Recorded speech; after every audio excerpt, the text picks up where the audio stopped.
You know that feeling, right? When you just want to understand something deeply, quickly, without getting lost in all the background noise. Exactly. Cut right to the heart of it. Well, that's our plan today. We're doing a deep dive into Udaipur, India. And we got some fascinating material to work with. It really paints a picture of this incredible city. Udaipur, yeah, the name itself brings things to mind.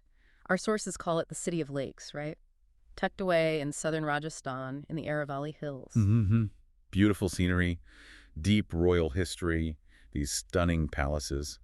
It has this really romantic feel to it. Definitely, you can almost sense it.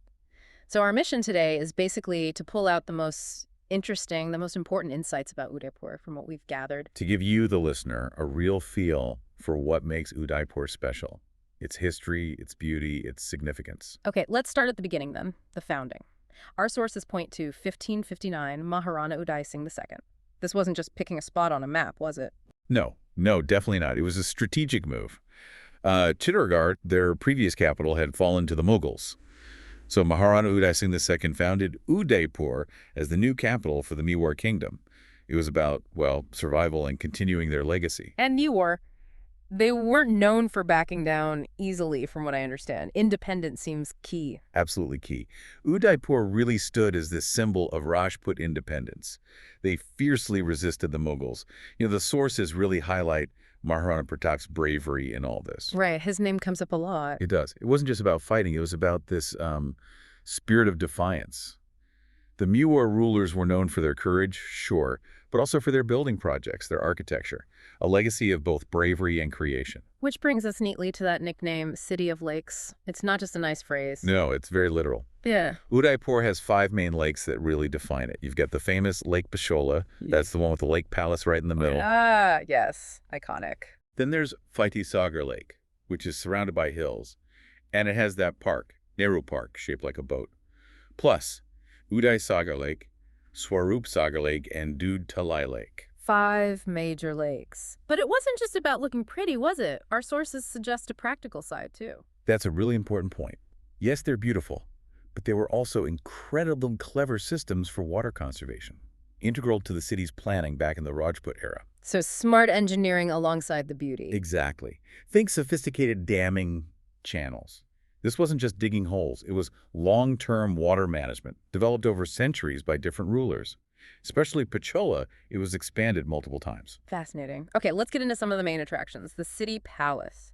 The sources say it's enormous. Oh, it is. It's the largest palace complex in all of Rajasthan, built right there on the banks of Lake Pichola. You can just imagine walking through all those courtyards, the museums inside, stepping out onto balconies. And the views must be incredible. Panoramic views of the lake, the city, just breathtaking. And the architecture itself, you see this blend of Rajput defenses, walls, bastions, and then later Mughal decorative influences. Kind of tells a story in stone. And floating out on Lake Pichola, Yeah. Lake Palace, Jaglawas originally. That's the one. The Taj Lake Palace Hotel. It's just this jewel sitting in the water. It looks like it's floating, which is, part of its magic. Yeah. A global symbol of Udaipur's romance. Hard to imagine building that out there in the lake all those years ago. Truly an engineering marvel for its time. Then there's Jagmandir, another island palace on Pichola. And one source mentioned it might have inspired parts of the Taj Mahal. That's quite a claim. It's an intriguing idea, isn't it? Yeah. Suggests this architectural conversation happening across India. Hmm. While we don't have concrete proof, the possibility itself adds another layer to Jagmandir, makes you think about how ideas traveled. Okay, shifting to Fateh Sagar Lake. Sounds like more of a recreational hub. Yeah, it's very popular. Lots of boating, people enjoying the views of the hills around it. It feels quite active. And interestingly, it's also home to the Udaipur Solar Observatory. Oh, wow. So natural beauty meets modern science there. Sort of sums up Udaipur in a way, doesn't it? That blend. Then there's Sahilian Ki Bari, the garden for the Queen's maidens. Even the name sounds peaceful. It really does. The sources talk about lotus pools, these lovely fountains, marble elephants. You can picture it as this serene escape for the royal ladies, a glimpse into their world. And Magor Ki Haveli. How museum, right? Sounds like a good way to see the history up close. Definitely. It showcases the old royal lifestyle costumes, artifacts, that sort of thing. Gives you a real tangible sense of the past. Plus, they have traditional dance shows in the evening, which brings the culture to life. Right, live performance. Yeah, adds another dimension. And lastly, the Monsoon Palace, Sajangar Fort. built to watch monsoon clouds. I love that. It's such a poetic idea, isn't it? Shows a real connection to nature. Now, people go up there mainly for the sunset views over the lakes and the hills. Must be stunning from that vantage point. Absolute spectacular views. A photographer's dream, I'd imagine. So clearly, Udaipur is more than just palaces and lakes. There's a real living culture. Oh, absolutely. Rich Rajasthani culture. You've got folk Yeah. dances like Gumar, very graceful and traditional music. The sources mention instruments like the sarangi and dolak. It's vibrant. And the food. I saw mentions of dal bati churma, lao mas. It sounds delicious. Iconic Rajasthani dishes. Lots of flavor. Unique preparations. Dal bati churma, for example, it's this whole combination of lentils, baked bread, and a sweet crumble. Tells you something about the region's history and agriculture. And the shopping. Bazaars. Yes. Vibrant bazaars are a huge part of that experience. You'll find things like miniature paintings, a local specialty, beautiful silver jewelry, lots of handicrafts, real artistry on display. It sounds like the city has a busy festival calendar, too. It does. The Muir Festival in April welcomes spring, apparently very colorful. Then there's the Shiltagram Festival, which focuses on rural arts and crafts.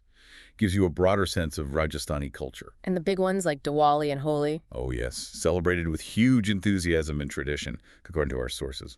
Now, tourism is obviously huge in Udaipur. The sources talk a lot about royal hospitality. That's a big part of its identity. This tradition of welcoming guests, combined with that romantic atmosphere, it makes it incredibly popular for destination weddings, honeymoons, that kind of thing. And there are some seriously luxurious hotels. Taj Lake Palace, the Oberoi de Villas. World-renowned places, absolutely.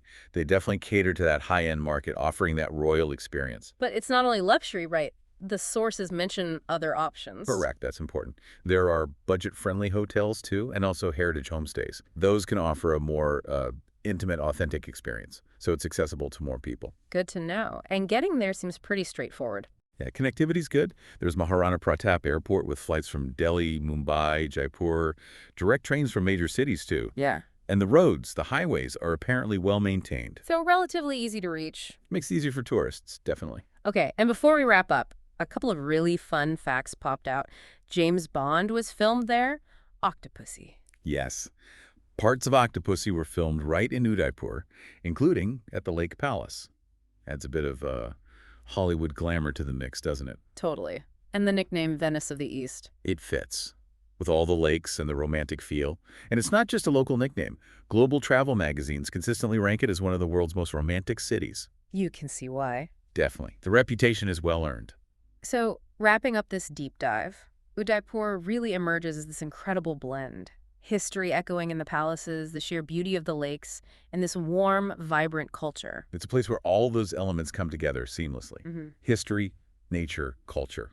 It creates something quite unique and memorable. It really leaves you thinking, though. How does a city with such a powerful history of independence, of royalty, manage to embrace tourism so well, yet still feel so authentic and, well, romantic? That's a great question. What is it about that specific mix, the ancient resisting spirit alongside modern appeal, that keeps capturing people's imaginations? Exactly. It's something to ponder as you maybe explore Udaipur's story even further. There's clearly a lot beneath the surface.